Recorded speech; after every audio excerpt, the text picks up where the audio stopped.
Hi, I'm Howard Holton, and this is another episode of Discovering Disruptions in Tech. This week, I'm joined by Brian Reed at Proofpoint. Brian, why don't you introduce yourself to the audience? Yeah, thanks, Howard. Brian Reed, I'm the Senior Director of Strategy at Proofpoint. I've been with Proofpoint for about 4 years now, and like Howard, been an industry analyst and in the cybersecurity industry for longer than I should probably admit. We're all getting gray in our beards. Well, you can tell by how much gray and white you have or how long it might be. That's true. As to how long you've been in the industry. And I think there's also kind of a give a hell about it, right? You know, there is certainly a sort of, sort of off the cuffness of you can tell how long it's been in the space. Right. I'm just not going to get excited about that stuff anymore. It's just, I've, been there, done that, have the merit badge. Yep. And have the T-shirt. Exactly. Are you in all week for DEF CON as well? Yeah, actually staying through DEF CON. So nice. Super excited about that. So Proofpoint actually co-sponsors the Social Engineering Village at DEF CON. So excellent. Really great way. I know certainly open source intelligence is something that a lot of people can relate to. Certainly an avenue for threat actors that they take advantage of far too often.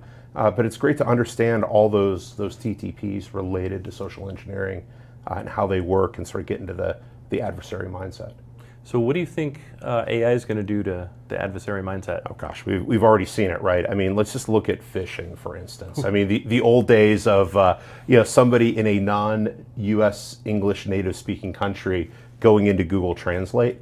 ChatGPT kind of did away with that at the end of 2022. So being able to contextualize and make utilizing AI and things like large language models and putting those words and phrases together in a cohesive and culturally aware way has certainly made social engineering, predominantly through phishing, but other avenues too. I mean, you even think about things like deepfakes, right?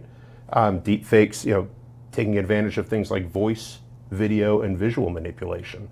We're starting to see examples of that. Yeah, I mean, especially if your executives are public. Yeah, certainly. Right? The more information that's out in the voice of your executives, the easier it is to deep fake your executives, right? So, I mean, it kind of goes without saying, right? Be on guard, pay attention, do all the things that are required to be responsible. And dear God, your CEO will never ask you for a gift card. It's not going to happen, so don't do it. Well, but what's funny is on the flip side of that, it might make sense for us to start asking our adversaries for an org chart. Because they probably have a better feel for who reports to whom at this point than some of these large companies certainly do. So it's really, and I'm kind of joking by saying that, but half serious at the same time, that a lot of these adversaries really understand their victim organizations maybe better than us as defenders do. Yeah, I mean, that's very true, right? When you look at even some of the ransomware attacks where they're like, I mean, I'll give you the key so you can unlock everything for $50,000. For $65,000, I will also give you the step-by-step instructions to fix how I got in. Yeah. Right? I actually enjoyed reading the story of one where that was basically what happened. And the guy even came back afterwards and said, hey, you didn't follow the instructions right because you still left this flaw open. Here's how you close this flaw. Yeah. Right? It's a wild and crazy world that we live in. So that's kind of the DEF CON side of the house, right? Yeah, absolutely. Absolutely. What are you guys doing at Blackhat? How's that? Yeah, so Blackhat, we've certainly got a huge presence here over at Mandalay Bay. Have a booth set up. We're doing a number of presentations. Daniel Blackford, who's one of our directors of threat intelligence, is doing a session that we've got sponsored there in the hall. So for those who are available, we've got a lot of great content in our booth, though. We're really talking about a number of different topics as it relates to protecting people, defending data, and how to better protect identity threats that are out there. So there's a lot of great content. Basically every hour we're doing different sessions in our booth, a lot of great giveaways, a lot of great conversations, really getting into use case demonstration and use cases that are relevant that we see for our customers and our partners. Nice. So identity. It's one of my current favorite topics right now is identity, because I think we screwed up. Right? When at the dawn of kind of the technology time, we didn't really even think about identity, right? We thought about accounts, right?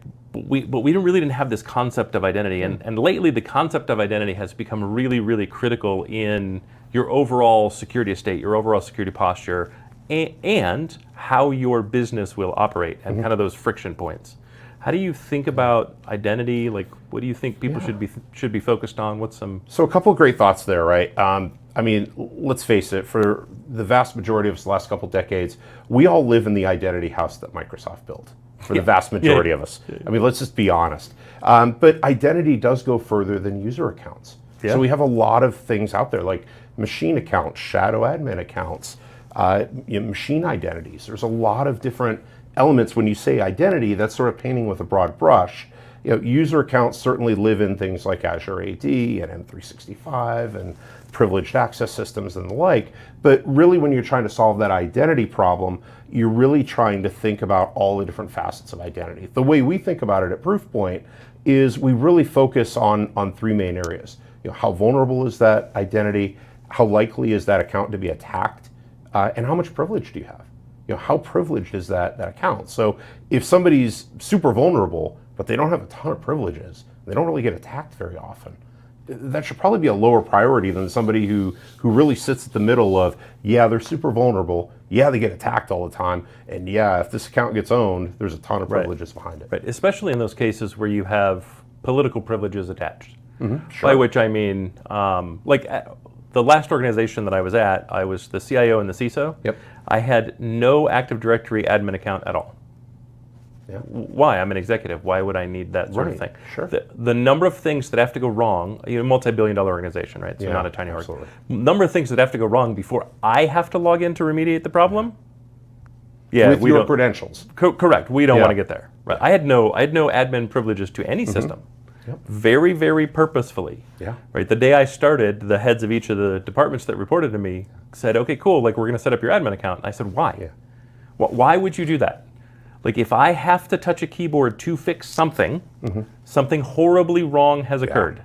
If it gets to if it gets to Howard's desk, correct. So, and it happened a couple times, right? But in that case, I was sitting with someone who had the proper authority, helping work through a problem that it happened that I had seen before. Yeah. But something horribly, horribly wrong had to happen, and in that case, something horribly, horribly wrong did happen. And yet, I consult to many orgs where the CEO also has domain admin credentials. I have no idea why, or the COO or some other executive insisted that it operate that way. They really don't know what they're doing, and they're massively over-provisioned, and there's no... it's like trying to move the pyramids to get them to back down from that stance when there's no real reality around it, right? So the political access, the political authority is massively problematic. Yeah, so it's funny, for those of us who are gray and white bearded in my case, some of us have actually remember things like least privilege, right? We love to talk about sort of these big, pie in the sky strategy sorts of flagstone things that we have.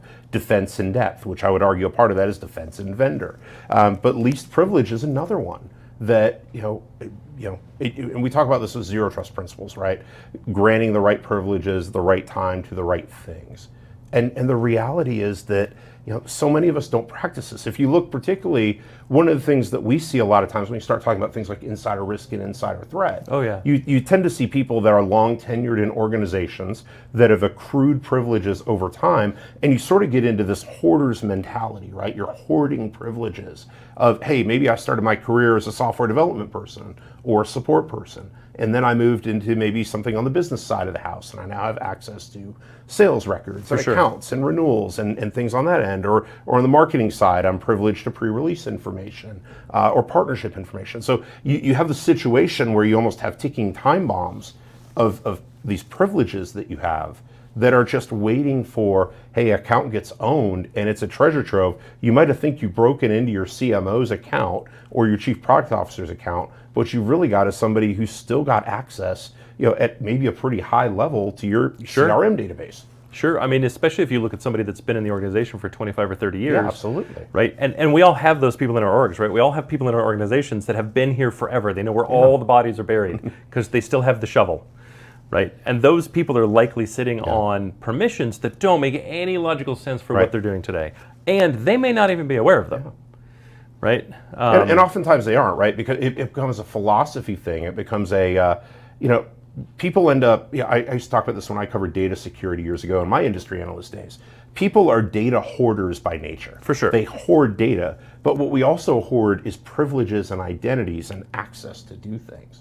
So we've got to break this hoarder's mentality. It's like the TV show where you go into mom and dad or grandma and grandpa's house and you've got stuff stacked to the ceiling. I feel personally attacked. I'm sorry you're triggered by this. It's like you saw my house. It's weird. Well, I'm getting ready to go through a move myself at the end of the year, and I've been going through and downsizing and unpacking these things, and I've been thinking about this a lot. And I mean the sort of analogy is not lost on me in my own personal life.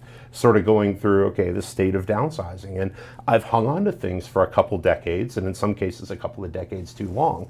How many organizations fall prey to that too? For sure. And they don't find out until you have a ransomware incident, you have a data loss incident, you have an insider risk that becomes a threat that becomes operational and takes some sort of action against the organization, and you end up having to deal with the triaging and trying to contain and remediate it. Sure. I mean, think about how much easier GDPR compliance would have been if you hadn't been doing that for 40 years. Yeah. As an organization, right? GDPR if you could start clean. Sure. Well, or if you had been cleansing as you went along, right? Yeah. Because we were really good about saying this person moved from this org to this org, so we added the permissions for that new org. We didn't remove the permissions for that org.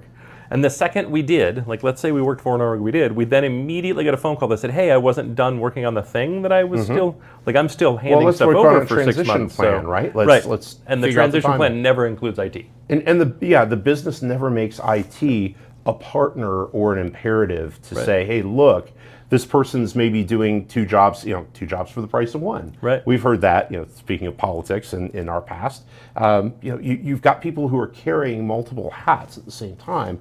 As to your point, they transition from one role to the next.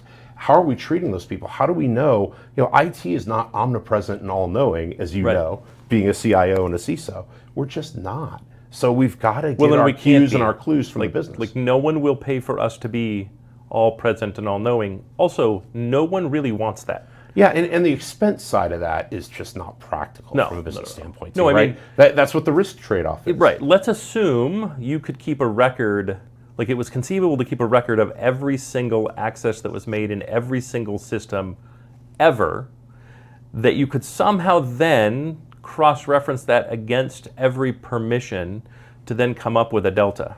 Yeah. The amount of energy required, right? The data storage, the software, the compute power, to truly do that reconciliation and say, here's every place in your org you are over-permissioned would be Sure, there are ways you can do that. What I was thinking of as you described that, as I was ready to fill in the top right square, blockchain in the buzzword bingo piece of every single record that you trace to do that in blockchain would be, it's impractical. Oh my God, it's totally impractical. Like, it'd be bankruptcy. Yeah. Right? Like that. Yeah, that's we would be burning way more coal than we should. For sure, right? But at the same time, there are other ways to mitigate it, right? Just to go put on my really old AD hat, Microsoft's rule was AGDLP, right? Add users to a global group, add global groups to a main local group, and assign permissions to the domain local group. And the theory being that global group was the business function, the domain local group was the technical function, and then you never assign permissions to individual users ever for any reason. That sounds great until you get the first exception process, or the first help desk ticket, right. where it's urgent and I've got to have this done immediately instead of, don't find me the elegant way to do it in process, find me the workaround to get it done. Yeah, and the number of places that I go where it's like, wait a minute, you've given everyone the ability to add permissions for everyone else to the things that they supposedly own. Everybody should be an enterprise admin. Come on. Right, and you're wondering why you have data leakage issues? Yeah. Like you're wondering why you have data visibility issues? And then the Microsoft permission structure itself, which we're all carrying likely in some way, right? Even if it's just SMB compatibility, means those weren't designed with the things we're trying to prevent in mind. Yeah. As an example, if you drag a folder that is restrictive into a folder that's not restrictive, guess what? The permissions change. Yeah. Is everyone aware of that? Even if you catch yourself afterwards and go, crap, I didn't mean to do that, because it's so easy to drag and drop something and you drag it back out and drop it, the permissions remain what they were in that subfolder, which inherits from the parent folder. Now you've lost all those permissions that were there before. Right. Hopefully that doesn't. Hopefully you did things right, and that's easy to fix. Well, but it's not. The old crazy saying, right? Hope is not a strategy. Right. It seems to come to mind there. Just a little bit. Yeah, absolutely. So what do you like outside of kind of Proofpoint? What are you looking to get out of Blackhat? Yeah, so there's a ton of stuff going on here. Really, for us, it's the customer interaction. It's really about customer interaction, validation, understanding. For us, certainly, people probably know Proofpoint really well as an email security vendor, and we've been great in that space for a long time, right? But really, our mindset of protecting people, defending data, and mitigating human risk lends itself to a lot of interesting use cases where we can jump in and help people out. Look, let's be honest, you know this better than I do. There's nearly 4,000 vendors that you're probably tracking and 10,000-ish products plus. And the reality is there's a lot of great technologies out there. So one of the things I'm really interested in looking at is seeing who else is out there that we could potentially partner up with and provide value for end users. Because that's really what it's all about, is about solving use cases and helping people get closer and closer to understanding what their right mix of security is.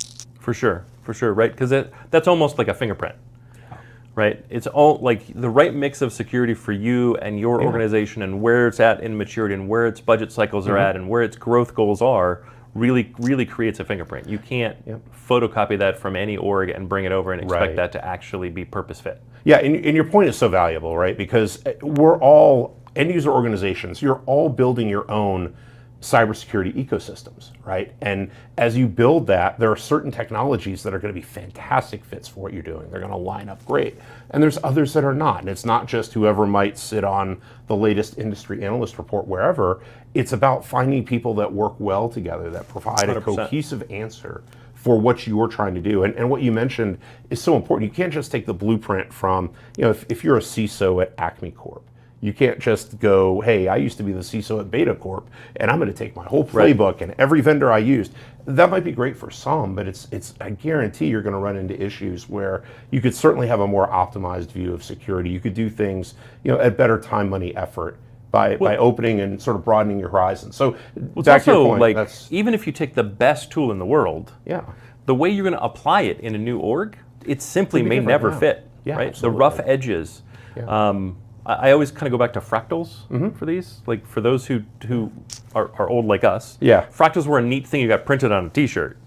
But the math of it came out of a PhD in England that was trying to accurately measure the distance of the British coastline. And what he found was the more accurate the system of measurement, the longer the coastline became until it effectively was infinite, right? I mean, if you get down to the molecular level, as you measure the circumference of each molecule, it gets longer and longer, and the distance between atoms and on and on, right? As the system gets more accurate. And so fractals were the digital representation of that math. It was super interesting, to kind of think about. And that's kind of how I think about this, right? If you take something like a fractal, where you get down to that microscopic level and you try to put that puzzle piece into another puzzle, sure, it may have looked like it fit, but it didn't fit. Right? And you're going to end up, you may get 80% of the way there, but then you also have to be prepared to go, okay, this piece didn't fit. Right? And the other thing that I would say is the decision you made 5 years ago, don't take pride in that decision. It's not your, no one's attacking your identity when they say make a different decision. Be flexible to change, right? The world changes around us. I mean, it's not the same world we lived in. If you think about 5 years ago, as you mentioned, 5 years ago was 2019. That was pre-pandemic. So the world has vastly changed. Pre-pandemic, over what Blackhat was 5 years ago. Right? Money was cheap. We were hyper-growth. Right? Cloud was not what it is today. Right? Our evolution down the path of SaaS was nowhere near where it was today.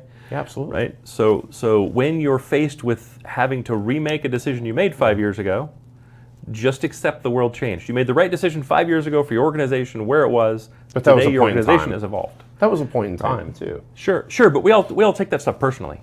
Right? Like there's a piece of our identity there's when somebody says you made a right. There's an ownership identity. It's terrible. It's terrible. Did you make the decision a quarter ago? No. So knock it off. Right. Okay. So finally, we'll end on this. So this is likely to go after Blackhat by a little bit. Okay. For those that are looking at showing up to Blackhat in 2025 or DEF CON in 2025, right? And for a lot of people that are watching this, that may be their first DEF CON ever. Yeah. What's some advice that you would give for people showing up to Blackhat or DEF CON for the first time? Or RSA, since RSA will be closer. Yeah, RSA will be beginning in 2025. I think for any of those large conferences, I always love walking the vendor floor. I know you do too. I know we've talked about this. But, so much fun. But it's one of the things I used to do, particularly at RSA over the years. I would walk the two outside halls first, the smaller vendors first, and really look at, to me, that was the folks who are really doing some cool innovation. These are early stage companies that are really, you could kind of make an argument that there may be a feature of a product and not even a product, let alone a company, but there's some really great ideation that's happening there. So I think that's a great place to focus. I think for Blackhat, certainly get involved if you're able to get a full pass. The sessions are fantastic, right? So being able to actually go and getting instruction, going through the trainings, going and doing things. I come from a little bit of an old school consulting incident response world too, so love being hands-on. Any sort of hands-on keyboard you can do, practice going through things or sharpen those skills is great. DEF CON specifically, what I would do, wander around to some of the villages. Oh, the villages are amazing. So many great villages to take advantage of. Shameless plug for Proofpoint. We've co-sponsored the social engineering village a couple years in a row now. We take a lot of pride in that. It's great. It's a fantastic community. But there are so many great villages that do things. Even if maybe you're a software developer and you don't. Social engineering is not your thing, but sort of learning, how would an attacker or an adversary think? How would somebody go through and try to manipulate somebody over the phone in the case of a telephone-oriented attack delivery? Right. Hey, talking to somebody, getting them to download malware on an endpoint. How would that actually work? It's fascinating to sort of see beyond the technical, sometimes the ones and the zeros, but there are so many great communities and villages in DEF CON that if I could sum it up in one word, explore. Participate. Explore what's interesting and participate. Participate. And I think when you're old, sort of wizened folks like us, I think the other advice for those of you who have been to a number of these events, give back. Oh yeah. Find people and ways that you can give back to others, whether it's knowledge, whether it's contact. One of the things I love to do is make connections.